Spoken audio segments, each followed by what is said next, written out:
Welcome to the Verse. Oh, what's up, guys? Welcome to the Verse Crypto channel. Today we have a special guest. His name is Adam from Vibra Finance CEO. Today we're going to be talking a little bit about XRP and XLM, and this is going to be our first video in the series where we're going to cover ISO 222. For those guys who don't know, ISO 222 is a list of coins that have specialized regulations through federal governments and also world governments. So this is definitely a really cool series and something you want to tune into. Hey, Adam, how you doing today? Thanks for joining the stream. Yeah, man, thanks for having me. I'm looking forward to this. You know, we were working a lot behind the scenes trying to put this together. There's been a lot happening in the news lately. So for people that aren't aware of this stuff, you know, I think it's crucial that they at least are aware of it. So when this stuff really starts to come to light, it doesn't catch people off guard. Yeah, absolutely. You know, one thing I've always preached on to my community and also my YouTube channel is that we're currently in a bear market, and this is a time to be getting into research, looking at new coins, and trying to really understand the space because this space moves so quickly. So, what are your overall thoughts on cryptocurrency right now? So I'm right now, you know, I have a crypto consulting company. So I work with people every day, from whales to, you know, people that are putting their first $100 into crypto. So I'm trying to keep people who haven't experienced the volatility like this not worrying and letting them know that this is exactly how things shake out. You know, we're in a bear market. It's volatility in the stock market times 10. But lately, with what's going on Wall Street, some of these stocks dipping 40, 50% in half of a year. I mean, the stock market is almost becoming as volatile as crypto. So it's almost kind of a blessing where people are seeing how crazy inflation is, how crazy the stock market is. So Bitcoin all of a sudden isn't as risky to some people, but still a lot of people don't know about the space, and I'm excited to, you know, onboard people every day and bring in people that are going to be, you know, here for the long term.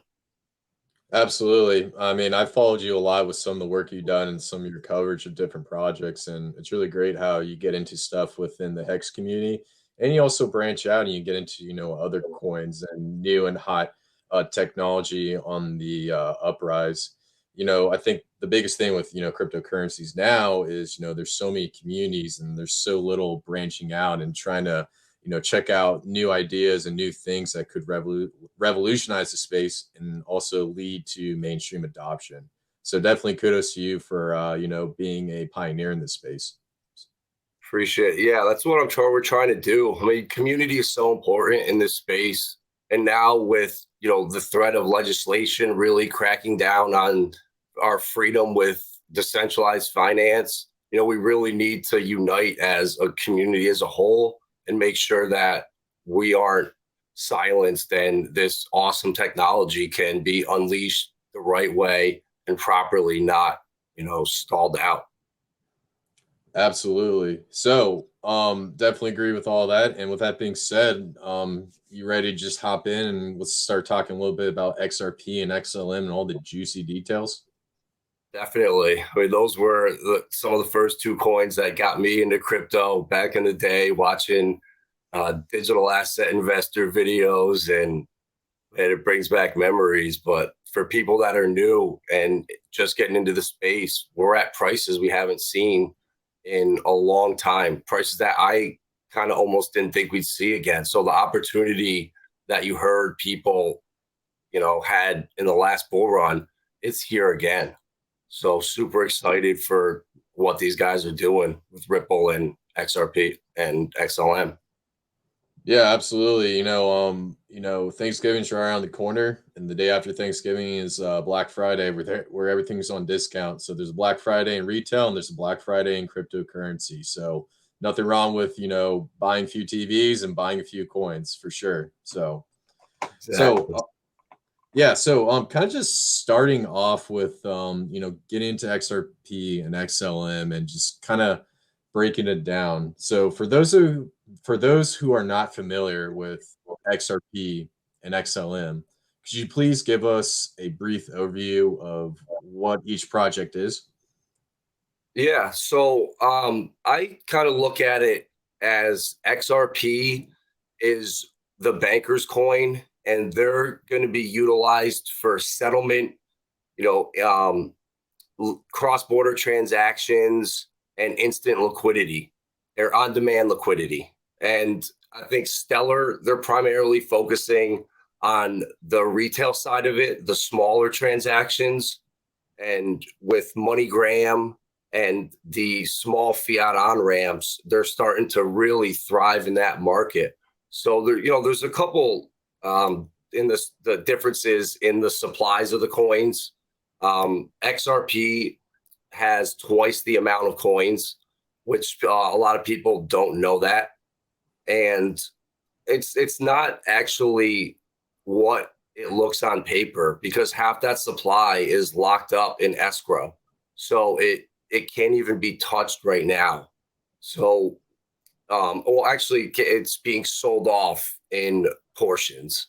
And now they're under that 50% threshold. So XRP has been getting criticized a lot for being centralized. But now that they've fell beneath that 50% level, I think that's really, it lifts the stigma off their back. And with the whole lawsuit going on and the corruption with FTX and Sam Bankman-Fried, everyone that was kind of negative with XRP, I think the tone is changing a little bit.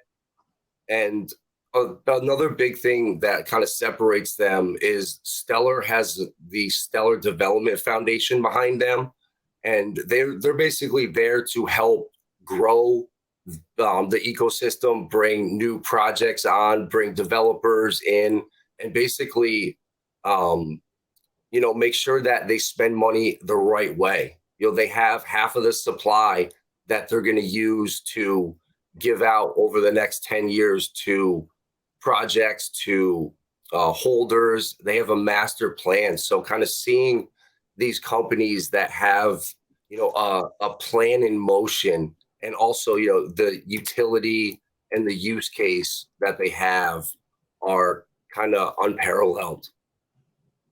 Absolutely. Would you say it's fair to say that, XRP kind of started off in the beginning as centralized, and then over time they're leaning more towards a decentralized future? Because, centralization is like a spectrum.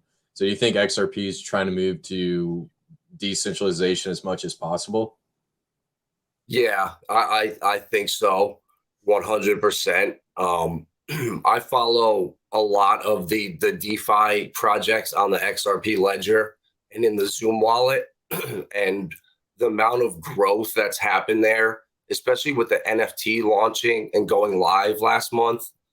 So much has happened in this bear market. So when you see other projects that are struggling, there's not much going on, and then you look at XRP and you see how much is being built in the DeFi, in gaming, in all these different use cases. They're doing stuff even with Casino Coin and the regulated gambling industry. That's massive. So all these little use cases inside of crypto that they're tackling are, they're awesome to follow. They're fun to follow, and it's exciting.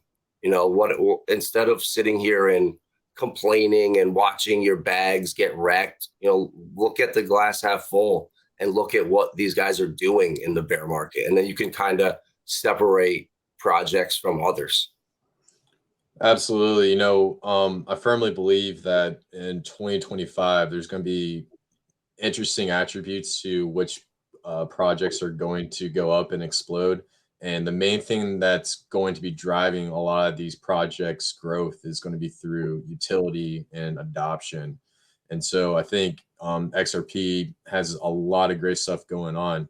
So moving into utility, could you kind of give us an explanation of what is the main utility within the XRP and XLM protocol?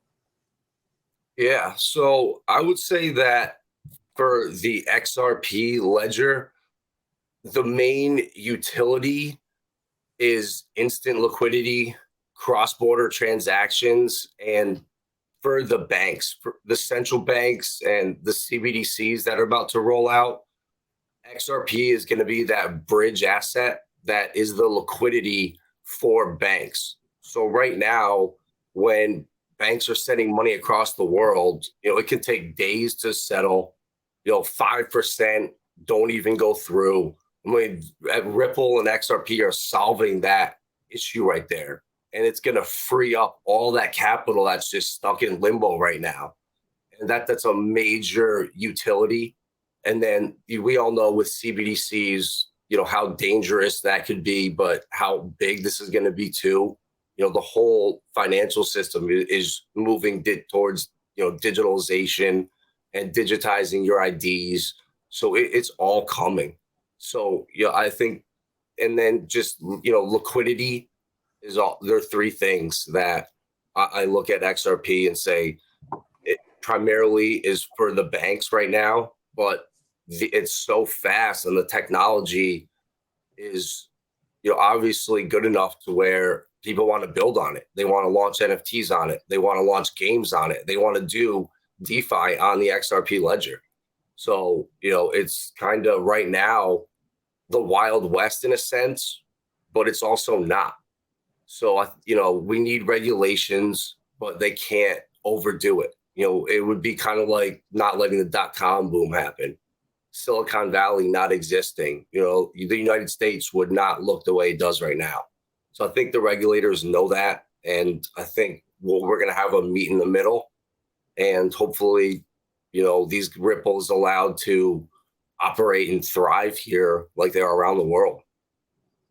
Absolutely. I definitely agree with that phenomenal explanation. Now, one thing I just want to quickly highlight, you spoke about banks, and when you hear banks in crypto and well, in the crypto communities, everyone calls it the B word. Honestly, there's always going to be banks. But in your opinion, do you think the XRP and XLM protocol will push banks to be more decentralized?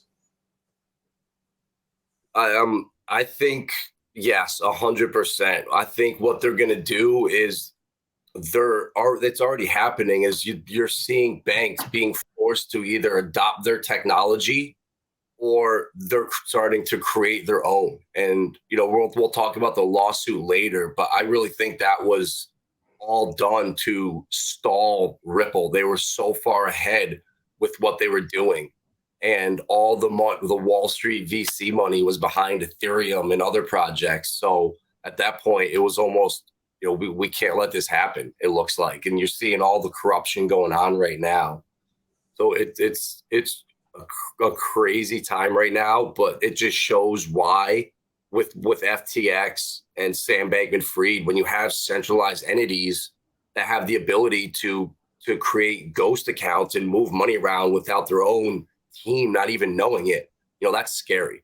So there's a fine line between needing a little bit of centralization and being completely decentralized. And then on the other end, when you're completely centralized, look what happens. So this technology, it forces honesty. If everything's transparent on the blockchain, you can't manipulate stuff. JP Morgan's not going to be able to manipulate gold like they used to. So I think they're going to have to use crypto or I don't know what else to make up for the lost revenues that they were making and basically committing crimes and laundering money. Absolutely. And I 100% agree with you with your statement when you talked about how banks and all these finance companies are so corrupt. Kind of just adding on what you said, banks aren't going to magically disappear one day. What's great, one of the biggest benefits of banks is, they're so easy to use, especially for like the older generation. Most people just like to have like a credit card where you just swipe and money gets transferred. So I think that on top of, blockchain technology, securing your financial holdings, it also push banks to, be fair players, because in the future, you're going to have like these crypto banks that hold these coins and you can use them to swap and transact. And it's going to benefit them, to be honest, to get more users and to be a part of the community rather than to be these greedy entities that scam people. And now with the ledger, everything's just out in the open, so you can catch people's BS before they do it. So cool. So moving on, could you tell us what ledger technology is? So I basically look at it as it's a way of storing data and a way of maintaining and validating consensus on different nodes. And it's basically you have different nodes set up around different companies, different entities, around the world, and it helps to decentralize the network.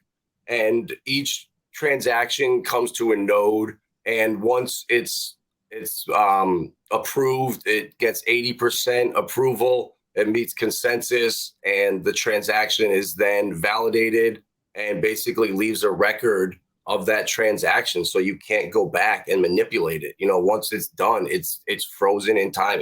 It can't be changed, and that's like you were saying. It brings transparency. It forces transparency, and these banks, I think there's enough money in just being a Uniswap for the everyday person that comes in and says, "Hey, I want to buy some Decentraland today." And Uniswaps or Bank of America says, "Sure, Johnny, no problem. How much you want to buy? $1,000, no problem." They take their 1.5%. They go and use Uniswap. They make the swap, or they have it already, and everything is fine. They don't need to play these crazy games. So I really hope that's where we end up, and not where all these things are illegal securities. You have to be an accredited investor to own them, and that would just shut out, the everyday person that is working super hard, putting money away, doing the right thing, and just getting eaten alive by inflation. It's just not fair. Absolutely. And so a little bit of a follow-up question to your statement. So we got ledger technology, and then we have blockchain technology. Both of them are very similar, but there are some differences. And in your opinion, do you think ledger technology will replace blockchain technology? I do. I think for the next 3, 5, maybe 10 years max, they'll work kind of in unison. And then as just all the legislation with ISO, with the ESG narrative, the whole climate agenda across the board, it's going to force these companies into green solutions. And I feel like you're gonna have to move towards the ledger technology.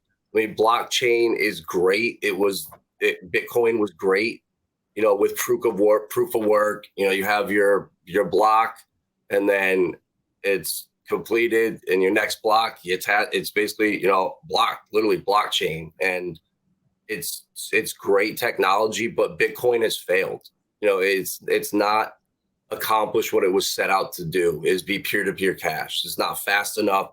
You just can't have 10-minute blocks. It doesn't work with payments. So I kind of see technology forcing blockchain to kind of be a thing of the past. Yeah. So yeah, definitely kind of just based off what you're saying, Bitcoin, it started off as like, the first premier blockchain. And then over time, you're going to get new layer one projects with something special. And this is something we talk a lot about offline. And, it seems like XRP is just kind of like an updated version, like Bitcoin was like Windows 2, and now XRP is like Windows 3 in a way. And we'll probably see, more of these projects come out with new and innovative technologies down the road. So it's really fascinating to be in this time, and it's a great time to be alive. So kind of building off of that, how is XLM and XRP different from Bitcoin? So that's a good question. I would say they are way faster, and they can scale to where Bitcoin failed. Where Bitcoin can't complete it just can't do what these other technologies are capable of. And that's okay. Bitcoin can be a store of value. I think it can be digital gold. And there's nothing wrong with that. I mean, the way things are going with inflation, people don't want to save, physical gold.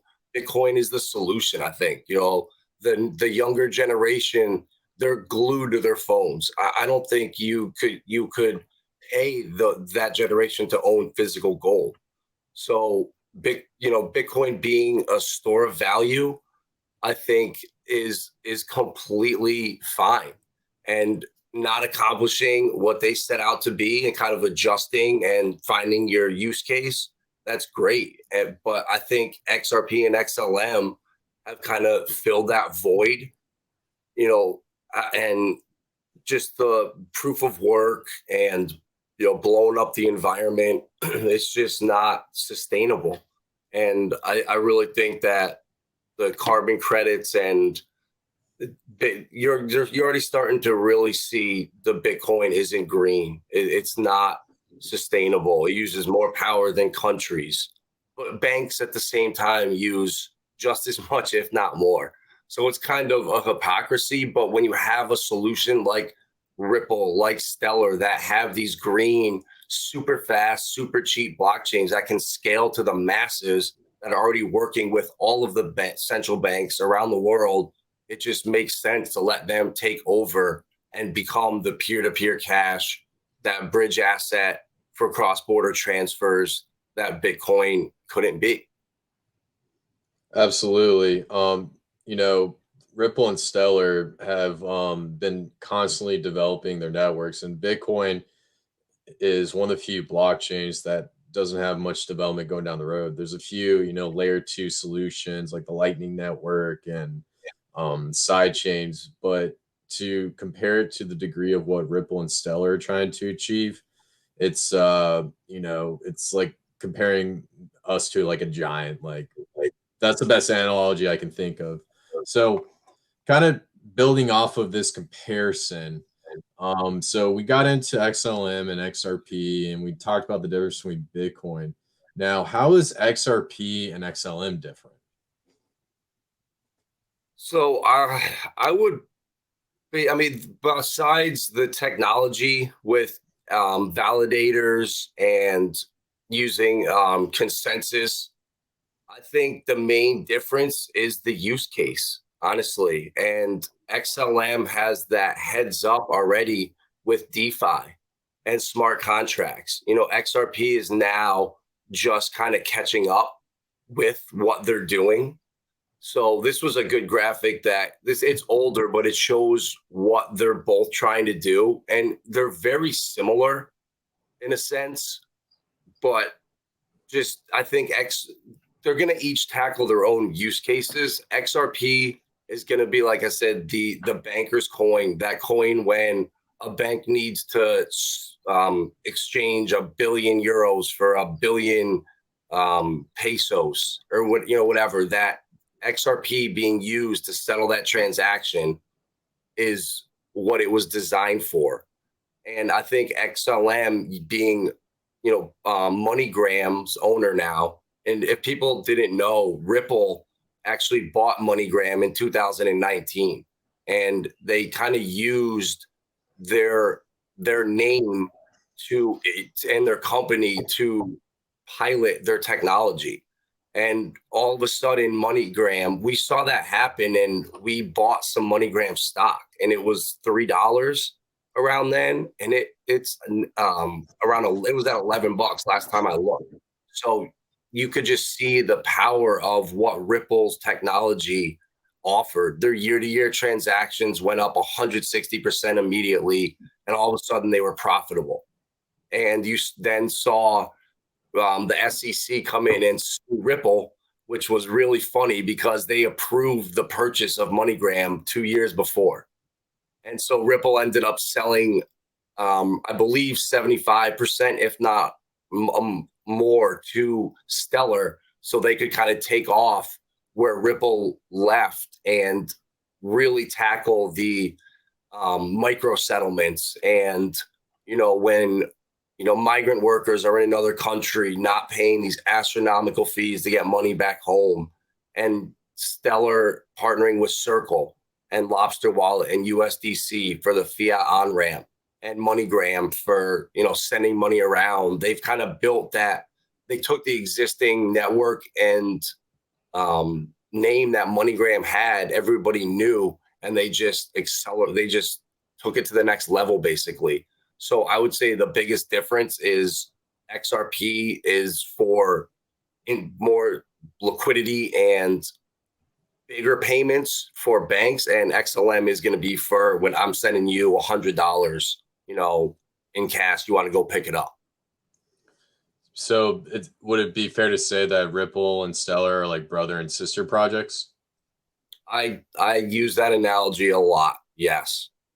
Yep. And now that Jeb, I believe all of his XRP is gone. So he no longer has any, I believe. So his ties are now cut. So the whole bickering back and forth, I think, is starting to really settle down. And you're starting to see a lot of that analogy is, yeah, brother and sister. And it makes sense because their use cases complement each other perfectly. Absolutely. So building off of that, we get into, smart contracts, and this past bull market run, we saw a huge explosion of DeFi on the Ethereum blockchain and also on the Binance Smart Chain. We saw projects like decentralized exchanges. We saw metaverse projects, and we also saw really cool store value projects like Hex. So based off of that, do you think XRP and XLM will be a better layer one protocol for smart contracts, DeFi, gaming, and metaverse with the upcoming bull market just right around the corner?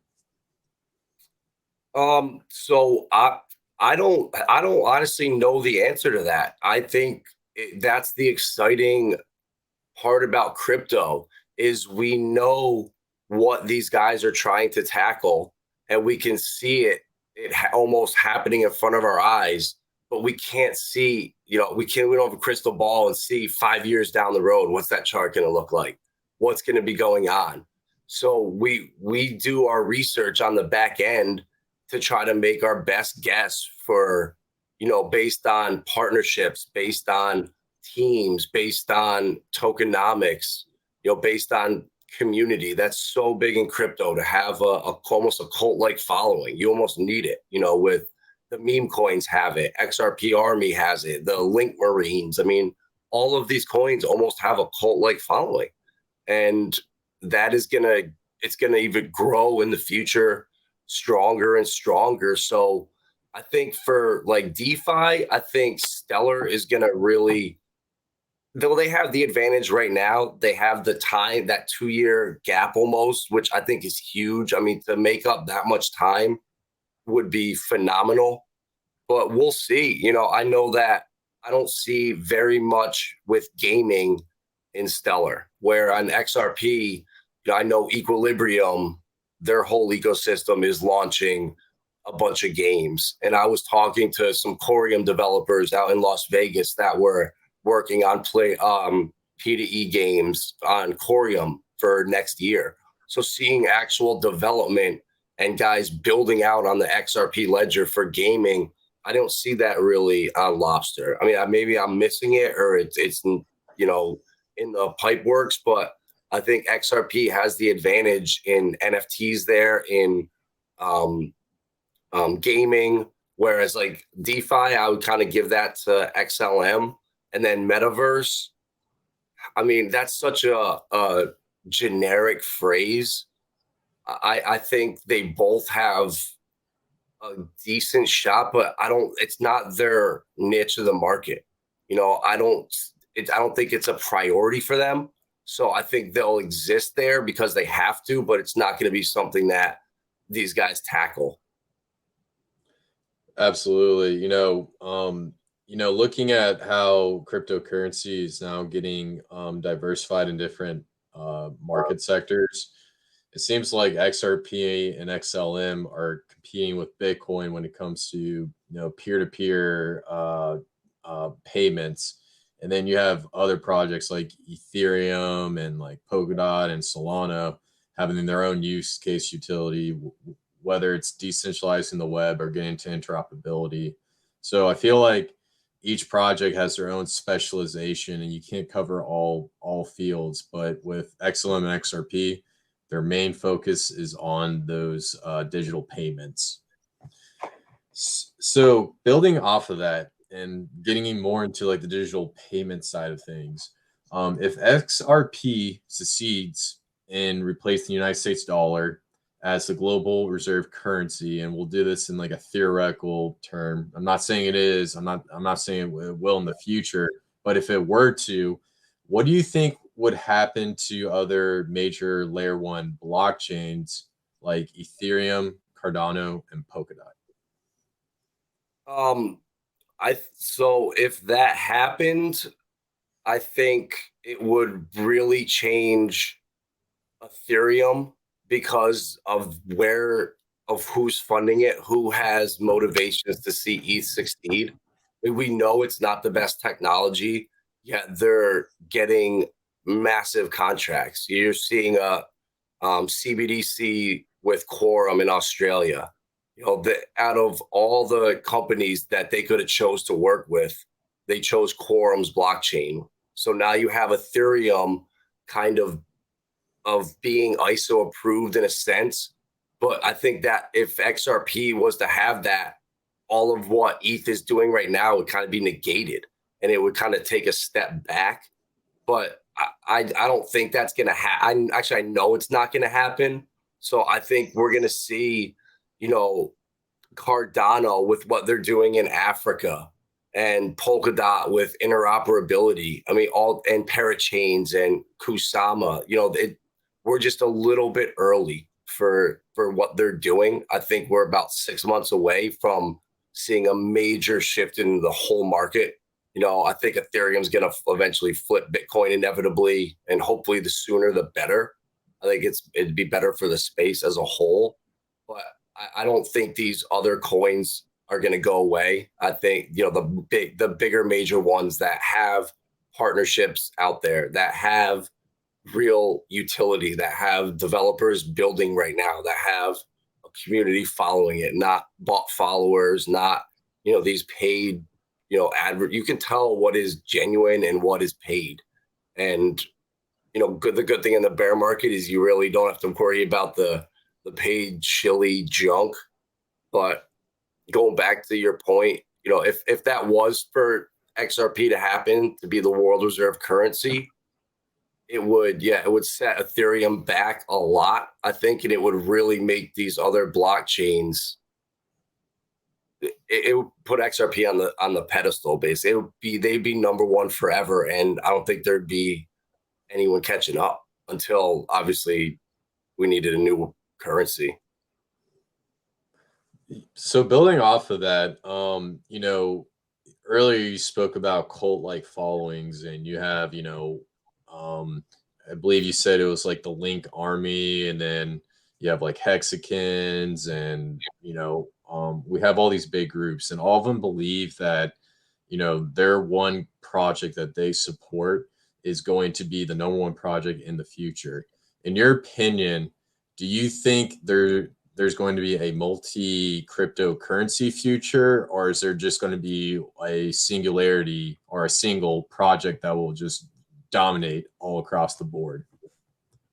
I think it's going to be the first. I hope it doesn't end up being the latter, because that means the legislation that comes in the future is going to stifle all innovation. So I want to see a world where everything is decentralized except for, your on-ramps that are needed, and maybe banks offering crypto, to people that just don't want to self-custody. But I really hope that there's a push for really owning your crypto and getting it on a ledger. People that are still using crypto.com, and, I use Gemini and Bitstamp in New York, and they're so scrutinized with the licenses or the regulation up here. It's so hard to get licensed that I feel more confident using those exchanges versus like Kraken and Voyager, which never were licensed in New York. So that extra level is almost a sense of security. But I want to see a world where all of these blockchains have a use case, have a utility, and thrive, and really can tackle everything that were in their white papers. I don't want to see Bitcoin or ETH just dominating everything. All the excitement is in the innovation and in the new projects and building and community. And with all, one big, massive community, that's no fun. Smaller, tight-knit communities are, I think, where it's at.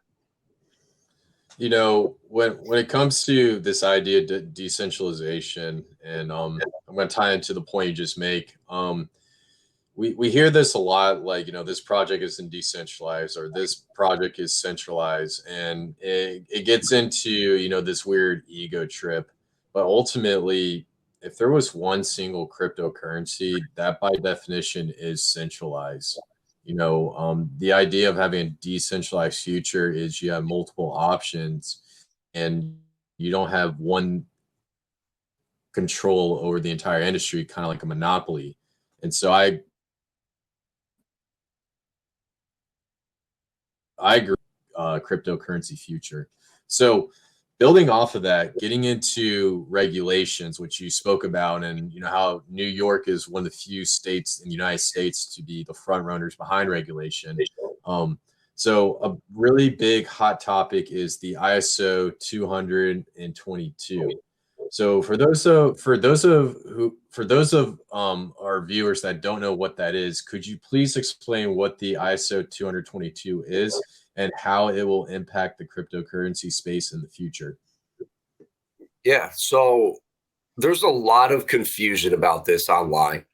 You'll go and watch some YouTube videos and you think that you could just go to a website and there's this checklist of coins that sent in their approval letter and someone, stamped it off and now they're good to go, which is the farthest from what's actually going on. ISO is basically a standard for financial institutions that is going to, for their electronic messages and their financial messaging. They're going to have to, it's going to set the tone and the standards for all communication for basically financial institutions around the world.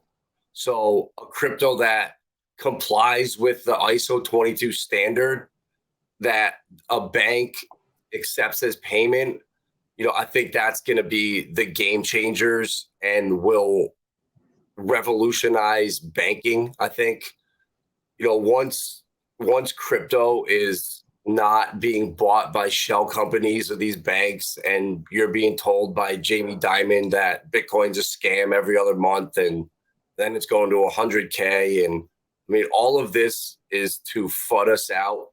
And I believe and allow banks to catch up with buying and owning these assets, as well as owning and the politicians that make the legislation. And so back to ISO, got a little tangent there. I basically look at, like I said, it's a set of standards that if you want to communicate with banks in the future with these cryptos, you're going to have to do it under these guidelines. And it's basically going to come into effect next year in Europe and the end of 2023, I believe, for the United States. But now I'm hearing it's being delayed till 2025, which that's going to be a good thing. I believe that just shows me that they're not going to rush out regulation and they're really hopefully going to take their time and do it right. And with all the stuff that's happened this past week, I mean, I think we'd be having a different conversation a week ago, honestly. I mean, this was the biggest, this was twice the size of Bernie Madoff's Ponzi scheme. This was massive, and it's going to send shockwaves that we haven't even seen yet. Absolutely. getting the ISO 222 based off of that awesome description you gave. It's kind of like if you're a doctor, an engineer, or a professional, you have like a certification or a license, and you have certain requirements in order to practice in a state or a local area. And so it just creates a standard, and ultimately the end goal is to keep projects honest and up to date, and also prevent any bad players from impacting the space. Now, I know it's run through that World Economic Forum, and I know someone down in the comments is going to say, all the corrupt people at the top are trying to use this as centralized crypto. Well, to a certain degree, that might be true, but also you should also recognize that it's a great first step into a decentralized future, and it allows more of the community to have this conversation of what is an acceptable project and what's not acceptable. And I think overall it might be significantly impact going down the road, but ultimately it's going to carve out a really great future for a lot of these coins. So yeah. Like if someone right now orders a bicycle or something and it gets shipped from China, they have to follow basically an ISO standard for shipping that bike across the world. And it's the same things for when you want to send a message from, one of these banks to another bank using their system. And I think, whoever can come out with a plug and play and something that these businesses and banks aren't going to have to change up everything, something that can come in and coexist with what they have right now and not uproot everything, have to retrain people. I mean, if they're doing that now and everyone's under NDAs, then that would be shocking to me, but I don't see that happening. I don't think you could just train all these people to do this. It would just be too much. So to work in parallel with Swift over time, and, eventually who knows what ends up happening. I mean, with the dollar even being the world reserve currency, with what's going on with the BRICS nations, and, we're in crazy times right now. Definitely a great time to be alive. I know I said that earlier. So really crazy times. I agree. So following up with, the ISO 222 compliance set of standards, probably this is going to be a very big question. Which coins are listed under the ISO 222? So I would say XLM, XRP, Algorand, HBAR, Quant, Casper, Zinfin, and ETH 2.0 is now, because of Quorum in Australia, with them signing that contract. Quorum is owned by JP Morgan, I believe, or Consensus, one or the other. And all of that is controlled by Ethereum and VC money that's backing ETH. So that was shocked. What's the last couple months? I don't know if I mentioned Cardano too. They're on there. And then I think that was everything that I could think of right now that I've seen, at least, or rumored to be ISO approved. Yeah, like you were saying earlier, it's just a list of compliance. So technically any project can be ISO 222 compliant, but it's really interesting of that whole list. And, I think we'll have more videos on each and every single one of these projects, but all of them are extremely, they have a really great, they have a really great development team behind each project. They have a real world use case utility, and they're cutting deals with so many people. So they're like these behemoths in cryptocurrency that not a lot of people are talking about. So I think it's really interesting. So like of that list of coins, which ones would you say are your favorite? So I would go, Quant for some reason has been sticking. Quant and Algorand and HBAR are the three that have been really piquing my interest lately. I mean, honestly, I look at them all the same. I just look at quant differently just because the supply is so small. And when you see exchanges being at all-time lows, running out, I mean, there's about 2/3 the amount of Bitcoin, give or take. So that's not much. I mean, 14.5 million or 14.2 million, that's not a lot of coins. So once this technology, their Hyperledger is unleashed, and all the partners that they have signed need to actually purchase quant. That's what the rumor I heard is the if you want to use quant's over ledger, you have to buy $50,000 in quant tokens. I don't know if that's true or not. That's what I heard, but they have something like 1,100 partners. So just doing the math, that's going to create a supply shock. So that's kind of why they separate for me. But then, just HBAR, XLM, XRP, and Algorand, they're the next. If I was to say Algorand's the best, I'll find a reason why XLM will be number one. And then I'd find a reason why HBAR would be number one. Then find a reason why XRP would be number two. And so I look at them almost all the same. I think Casper and XDC are more long-term plays. I don't think you're going to see as much from them as quick, but who knows? That could just be more opportunity.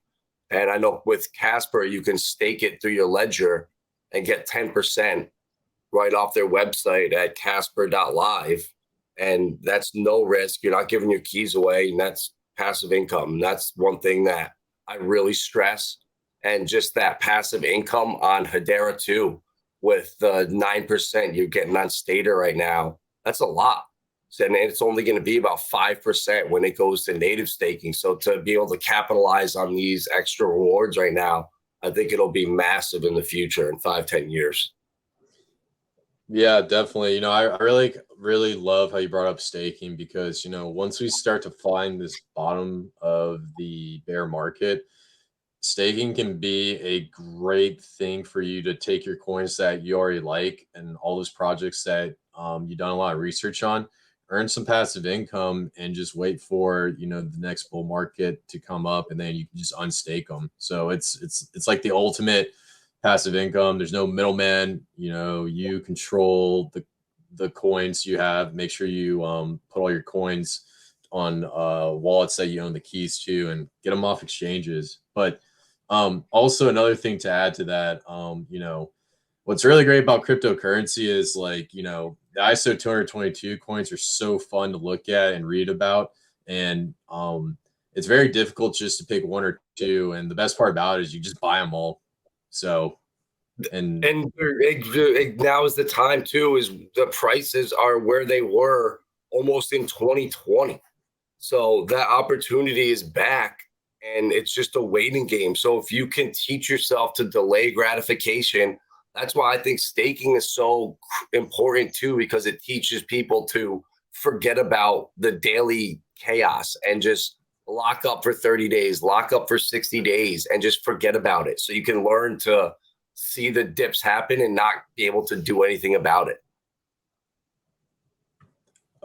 Oh, absolutely. And then, also on top of that, with your money sitting in your bank account, inflation's estimated to be about 5 to 8% a year. So you're better off, looking into some of these like cryptocurrency projects, or getting the stable coins and get into, yield farming, get into staking, get into all these cool protocols that will earn you some income so you can fight against the inflation that we're seeing that's really bad in this country. So kind of just building off of this conversation we had about ISO 222. So how does the ISO 222 give XRP and XLM an advantage in the upcoming 2025 crypto bull market? Well, I think this last bull market was pure speculation. Not pure, but 98% speculation that drove it. I mean, Elon had laser eyes and coins pumped. I mean, it was ridiculous. So this next bull market, I think, is going to be utility driven, and that's going to put an end to all the the crap that was pumping that had, one developer that stopped working on it 6 months ago and people are still trading it. And it's giving, I think it's going to provide a bigger upside. Once we start to see the ESG narratives, the ISO standards come in, and, the ID 2030 and central bank digital currencies, we're all headed towards this green agenda. Whether you like it or not, it's where we're going. And I think that being ISO approved is going to already save you the headache of having to deal with carbon credits, with having to deal with, God knows, the EPA, if they're coming after, companies that are running proof of work. Like, who knows where they're going to go? I know that there's a project Dovu on HBAR that I use, and you can plug your MetaMask address in there, and it tells you how much CO2 that you've created using Ethereum and all the transactions you've done in your MetaMask wallet. And I'm too scared to actually plug my wallet in there because I don't want to really even connect to it, because I've done thousands of transactions and God knows how much that's going to be. But if they have that ability, I mean, what happens in a year if they say, okay, what's your MetaMask address? They plug it through there. Oh, yeah, you owe $3,000 in carbon credits for all the pollution you did, when you could have just traded all those NFTs on HBAR, or you could have bought those coins on Stellar instead of buying them on Ethereum because you were lazy. That's going to be where I think they have an advantage. And, the lawsuit too is going to really give them a head start in this bear market leading into the next bull run. Well, speaking of lawsuit, that actually transitions into my next question. So, could you please explain the ongoing SEC lawsuit with Ripple? I know we've been kind of going around the edges of it throughout this entire interview, but I think it'd be really great for anyone who's new to the XRP and XLM ecosystem. Yeah, definitely. So this is another thing with the ISO standards that is confused by so many people, that you hear the XRP versus SEC lawsuit, and you just hear Ripple and XRP thrown around so much, and so often it's false or not even true. So Brad Garlinghouse and Chris Larson are being sued for selling an illegal security in XRP. So all these people out here that are just thinking that XRP is going to $589 because the derivatives market is $8 quadrillion. So divide that by the supply, XRP has to be $600.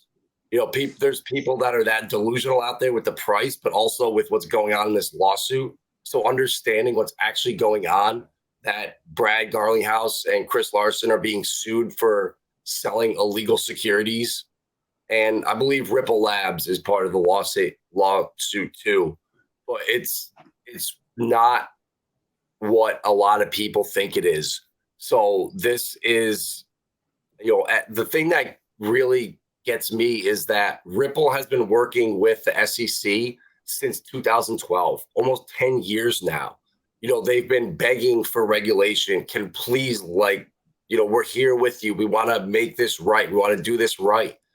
And then approving their purchase of MoneyGram, the SEC, and then turning around and suing them, and then Hinman leaving the next day. Or was it Jay Clayton that sued him and left the next day? Clayton was who sued him and left the next day, which is it's crazy to see the criminality that is the SEC. And I'm so glad that BitBoy is really exposing, and John Deaton and all these people that are bringing to light the corruption, because if this is gonna influence a lot of people indirectly that don't even understand it.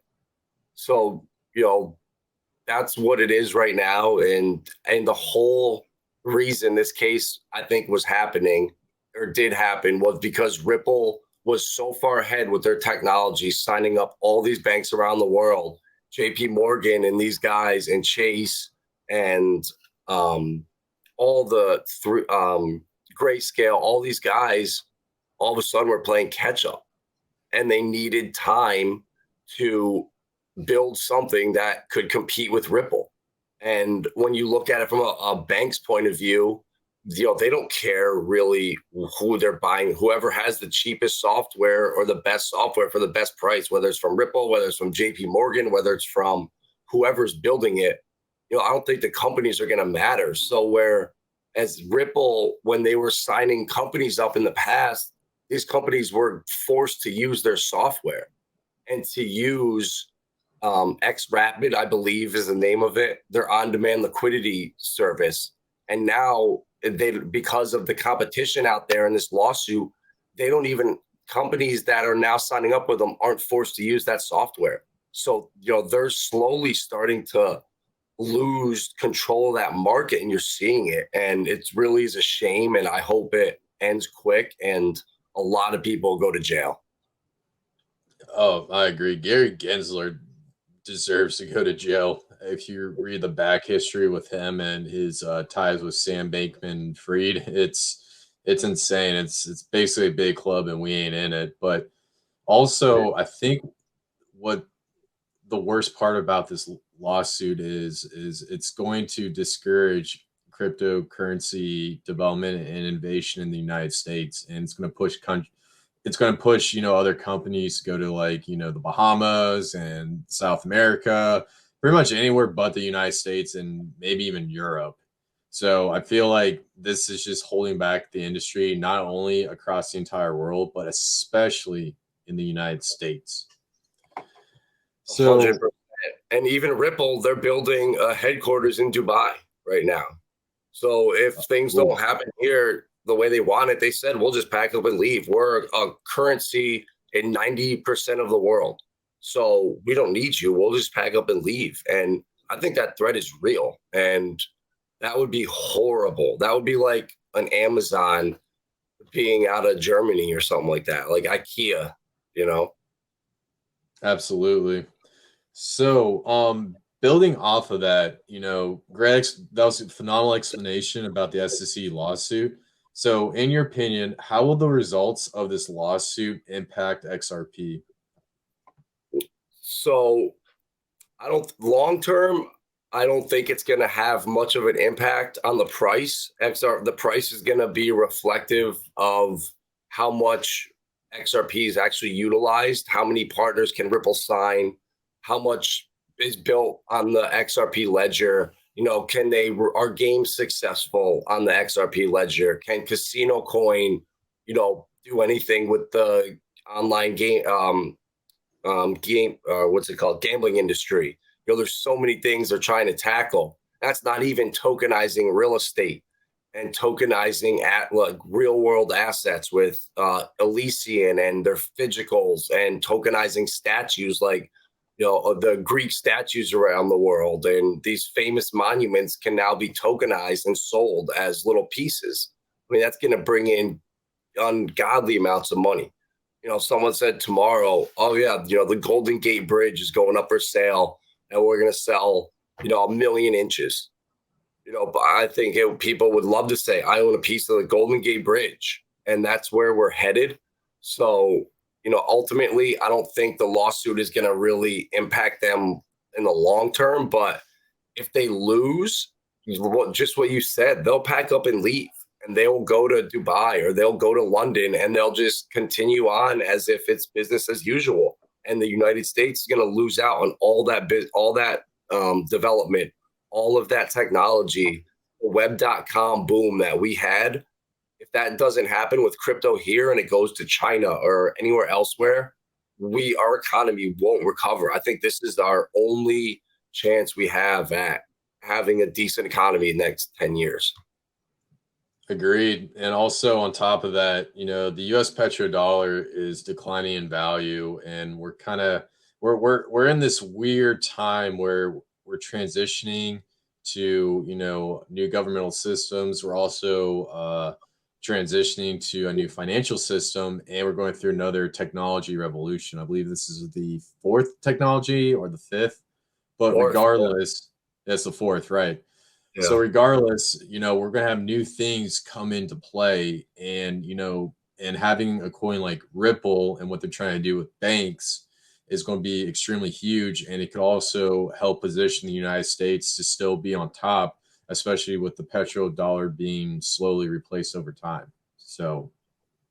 Um, so kind of just wrapping up this phenomenal conversation. One last big question. So, do you think the SEC versus Ripple lawsuit will impact the entire cryptocurrency space? If so, how? 100%. And it can either be, it can impact positively or negatively depending on what precedent is set. I think if Ripple was to lose and they were selling illegal securities, sure. I mean, 98% of the top 300 coins are illegal securities. And then what do you do from there? I mean, are they now illegal for me to own as a non-accredited investor? Or do I have to transfer them to a bank that can legally custody them because they're so dangerous to hold?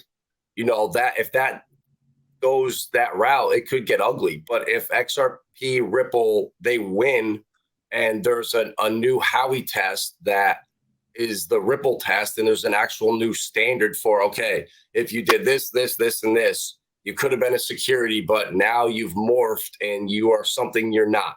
And I hope that's what happens. So, I mean, look at what happened with Library. The SEC is gloating that they won this case with Library. I mean, I didn't even know what Library was until the law case. Like, they're picking Ethereum Max and suing Kim Kardashian. They're picking these lawsuits that are irrelevant to the space. They're just clickbait titles. And meanwhile, the biggest fraud in history is going on. You blatantly knew about it. Your daughter, or no, who was it? Elizabeth Warren's daughter, you gave an internship with at MIT. The corruption is so bad that it needs to get brought to the front. And if there's a negative ruling, every crypto is an illegal security. It's going to devastate this market to where I don't think it comes back for 5 years. I mean, if that happens, Bitcoin, welcome to a $3,000 Bitcoin and $100 Ethereum again.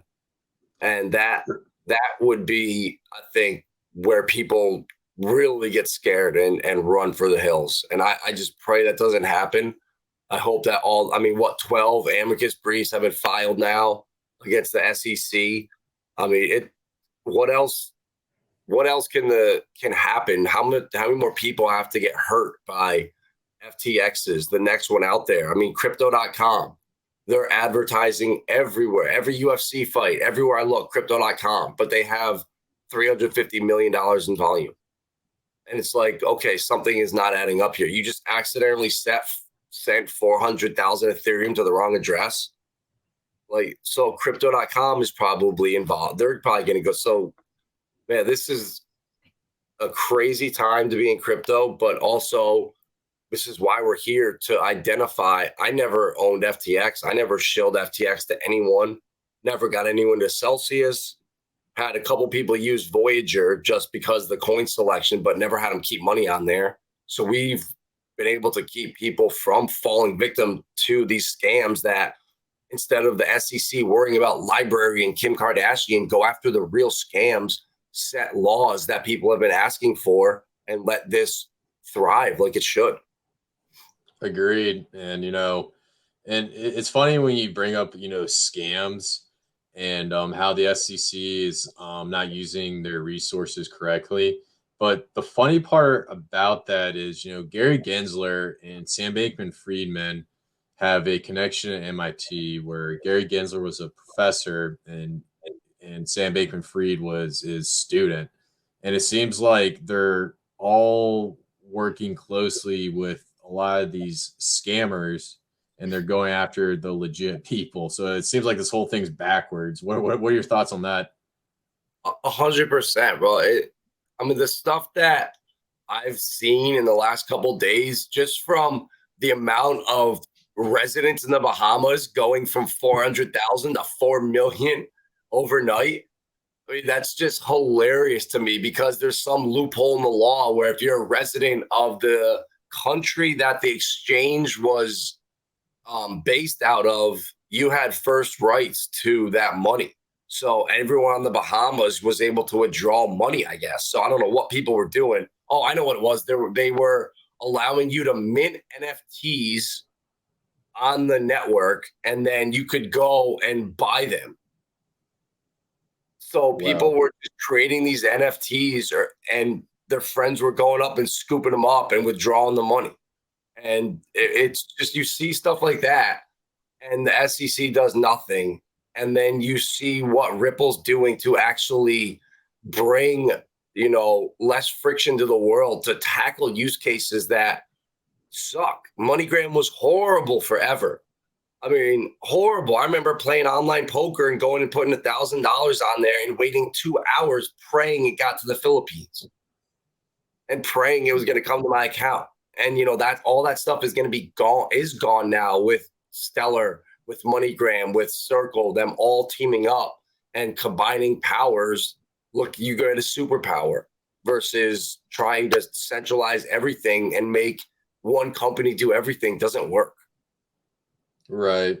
Yeah, it's monopolization in this space is probably the scariest part of cryptocurrency because it was designed to fight against big banks. It was designed to fight against these centralized control corporations and ultimately lay the foundation to a decentralized and prosperous future for our entire species. And it's insane how you get a few bad actors and they're made of like the 10th of the 1% that do sketchy crap like this. I mean, it makes me angry, but Yeah. regardless, everything will work itself out in the future. So, yeah, man, Yeah. that's it for the AMA.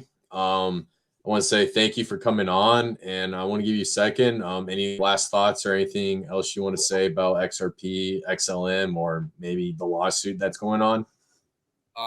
Yeah, I mean, obviously none of this is financial advice. This stuff is super volatile. I own all the coins that I mentioned. I own every one of the coins on that list. So I only talk about stuff that I am invested in, that I've done the research in. So I'll gladly in 2, 3 years say, yeah, I was wrong about that coin. I believed in it. It checked all the boxes, but didn't pan out. I'll gladly take that L because I know there'll be plenty of wins that come with it in this next bull run. The same research I was doing in 2019 and 20 when I was pretty much a noob still, that same research has been tuned and refined. And now the stuff that we're finding, DeFi on Hedera, DeFi on the XRP ledger, and crypto was invented to get rid of the middlemen. So let's hope that decentralization is really, it's fought for, and these JP Morgan, Chases, Sequoias, Grayscales don't end up taking over. Absolutely. And to kind of add on to what you said, when you go on CoinGecko, you go on CoinMarketCap, there's still going to be these huge projects you see, big flashy ones, and there's a good chance in the future that some of these projects are going to fail. It happens all the time. A great example of, in the real world, like Blockbuster. Blockbuster back in the day was the go-to place to get movies. You rent them out, you bring them back. There's popcorn, there's cotton candy. Now we get into like, the late 2000s and every Blockbuster is closing up shop and it's being sold over to, I forgot the company that bought it. But regardless, there's always going to be projects that will collapse and there's always going to be new projects that will pop up. And ultimately, what we know now is going to be astronomically different next week. And that's how fast cryptocurrency moves. So, please do your own research. And none of this information is financial advice. All we did was break down each and every single one of these projects, use it for educational value, and hopefully use it as a tool to better position yourself in the upcoming bull market. So, like I said, Adam, man, it's been a pleasure. Love the conversation, and excited to move on to the next few projects we're going to cover in this ISO 222 series. Yeah, man, looking forward to it, and appreciate the invite on the show. and we'll be back hopefully next week with the next episode. Absolutely. And, definitely check out Adam down below. We got the socials all down below. He has a lot of great stuff going on, and, follow him, because you never know. There's going to be a juicy project comes out and he might tweet or send it out on social media. And also follow our channel, because we're always covering the hottest and some of the newest projects that are going to be launching in the space. So that's it, guys, and see you in the next one. See you guys.